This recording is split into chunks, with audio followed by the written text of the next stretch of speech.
अस्सलाम वालेकुम स्टूडेंट्स। अभी जो टॉपिक है वो है chemical environment and chemical shift कि केमिकल इन्वायरमेंट का केमिकल शिफ्ट के ऊपर फ़र्क क्या पड़ेगा जो उसका इन्वायरमेंट है। हम ये जानते हैं कि प्रोटॉन जो केमिकली एक दूसरे से मुख्तलिफ हैं, उनकी केमिकल शिफ्ट भी एक दूसरे से मुख्तलिफ ही होती है और वो प्रोटॉन एक ख़ास वैल्यू के ऊपर जाके एक्साइटेशन शो करते हैं। यानी कि जो प्रोटॉन जिनका केमिकल इन्वायरमेंट डिफरेंट है, वो एक डिफरेंट फ्रीक्वेंसी के साथ प्रिसाइज करते हैं। हर प्रोटॉन की एक खास केमिकल शिफ्ट होती है और उस केमिकल शिफ्ट के अंदर ही वो रेजोनेट करता है और उस खास वैल्यू के अलावा वो किसी और वैल्यू में रेजोनेंस शो नहीं करता और उस खास वैल्यू से हमें ये पता चलता है कि ये प्रोटॉन कौन सा है। ठीक है, तो इट्स मीन हम यूं भी कह सकते हैं when proton have same chemical environment they will show the single peak. ये तो हम ऑलरेडी डिसाइड किया हुआ है ना कि जब उनका केमिकल इन्वायरमेंट सेम है then they will be show the single peak और single chemical shift value the proton called chemically equivalent proton, जो इससे पहले हम बात करके आ चुके हैं कि केमिकली इक्विवेलेंट प्रोटॉन क्या होते हैं। तो इसका मतलब ये है कि कोई एटम, अब हम देखें कि जो हमारे पास मॉलिक्यूल के अंदर हाइड्रोजन का डिफरेंट टाइप्स है, वो टाइप डिपेंड करती है उनकी शील्डिंग और डी शील्डिंग के ऊपर।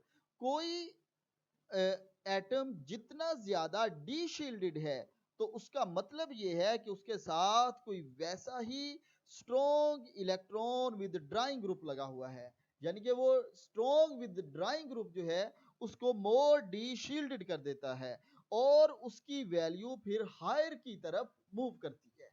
ठीक हो गया, यानी कि वैल्यू उसकी हायर की तरफ मूव करती है। लेट्स सपोज कि कोई प्रोटॉन है, उस प्रोटॉन के साथ कोई इलेक्ट्रॉन विद ड्राइंग ग्रुप लगा तो विद ड्राइंग ग्रुप क्या करेगा, उसको डी शील्डेड करेगा। जो डी शील्डेड है वो जब उसके ऊपर ब्रस्ट ऑफ द एनर्जी को प्रोवाइड करेंगे तो वो बहुत ज्यादा एक्साइटेशन लेवल के ऊपर जाके मूव कर जाएगा as compare to the shielding के। ठीक है, तो जब वो बहुत ज्यादा डी शील्डेड है, बहुत ज्यादा उसकी एक्साइटेशन होगी तो इट्स मीन फिर उसकी जो वैल्यू है वो उतनी ही हायर आएगी, उतनी ही वैल्यू उसके लेट आएगी, या वो कहें कि वो अपना डी एक्साइटेशन में उतना ही टाइम ज्यादा लेगा।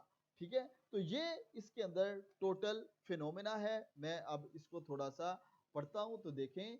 If the resonance frequency of all the proton in a molecule were the same है अगर resonance frequency, NMR would be little use of the organic chemist. Not only do different type of the proton have different chemical shift, but each also characteristic value of the chemical shift। यानी कि जो different type के proton हैं उन different type के proton की एक characteristic chemical shift होगी, डिफरेंट टाइप की केमिकल शिफ्ट होगी। Every type of the proton has only limited range of the chemical shift value. तो हर प्रोटॉन की एक केमिकल शिफ्ट की एक वैल्यू खास होगी over which it give the resonance, और ये उसी केमिकल शिफ्ट में जाके रेजोनेंस करेगा, ना उस केमिकल शिफ्ट से पहले ना ही उस केमिकल शिफ्ट के बाद। Hence numerical value in chemical shift ppm of the chemical shift for the proton gives the clue regarding the types of the proton orientation the signal, just as the infrared frequency gives the clue regarding the type of the bond or functional group. For instance, notice that the atomic proton of the both phenyl acetone and benzyl acetone have resonance near 7.3 ppm, and both have methyl group attached directly to the carbonyl having the resonance about 2.1 ppm.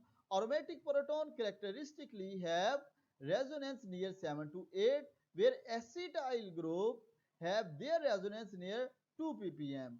Then these values of the chemical shift are diagnostic. Notice also how the resonance of the benzoyl proton comes at the higher value of the chemical shift qi, because in benzoyl acetate and then in phenyl acetone, क्योंकि उसके साथ एक benzene का ring लगा हुआ है, being attach to the electronegative element of the oxygen, उसके साथ इलेक्ट्रोनेगेटिव एटम ऑक्सीजन का भी लगा हुआ है। ठीक है, तो ये हमारे पास डिफरेंट टाइप की केमिकल शिफ्ट, डिफरेंट उसकी रेंज होती है जहां पर जाके वो एग्जिस्ट करती है। इस टेबल में अगर आप देखें तो 7 टू 8 की रेंज में बेंजीन आता है, 9 टू 8 की रेंज में एल्डिहाइड आता है और 11 टू 12 में कार्बोक्सिलिक एसिड आता है। और सिमिलरली यहाँ पर भी आप डिफरेंट ग्रुप्स देख सकते हैं कि हमारे पास फ्लोरीन है, क्लोरीन है, ब्रोमीन है, तो इनकी रेंज 3 टू 4 के इन बिटवीन होगी। तो ये टेबल इनकी डिफरेंट वैल्यूज को रिप्रेजेंट करता है। In this important to learn the range of the chemical shift over which most common type of the proton have resonance. ये ऊपर जो फिगर गुजरी है कोरिलेशन चार्ट है। इस कोरिलेशन चार्ट में जो टेबल बना हुआ है ये हमें बताता है कि कौन सा ग्रुप कहां पर जाके एग्जिस्ट करता है। इनमें हमारे पास ये तो डिफिकल्ट है कि हम बहुत सबको याद करें, लेकिन बेसिक जो स्केलेटन है उनका हम आइडिया इजीली लगा सकते हैं कि ये जो पीक है 7 टू 8 ये बेंजीन की है और 11 टू 12 जो है ये कार्बोक्सिलिक एसिड की है। तो ये चार्ट हमें इसमें हेल्पफुल होता है। तो एक्चुअली क्या हुआ हमारे पास केमिकल शिफ्ट कि अगर डिफरेंट इन्वायरमेंट है तो उस डिफरेंट इन्वायरमेंट में केमिकल शिफ्ट जो है वो डिफरेंट होगी और हर डिस्टिंक्ट टाइप का जो प्रोटॉन है वो एक distinct range of the frequency में एग्जिस्ट करेगा। ना ही उसकी जो रेजोनेंस है वो उससे पहले शो हो सकती है, ना ही उसकी रेजोनेंस उस केमिकल शिफ्ट के बाद शो हो सकती है। वो डिस्ट्रिक्ट टाइप में उसी में एग्जिस्ट करेगा। हाँ, उसकी फ्रीक्वेंसी में डिफरेंस आ सकता है और उसकी वैल्यू में जो डिफरेंस आएगा वो क्यों आएगा, वो उसको डीशील्डेड करेगा या शील्डेड करेगा। अगर इलेक्ट्रॉन विद ड्राइंग ग्रुप लगा हुआ है तो वो उन प्रोटॉन को डीशील्डेड करेगा और वो हायर फील्ड की तरफ मूव करेंगे।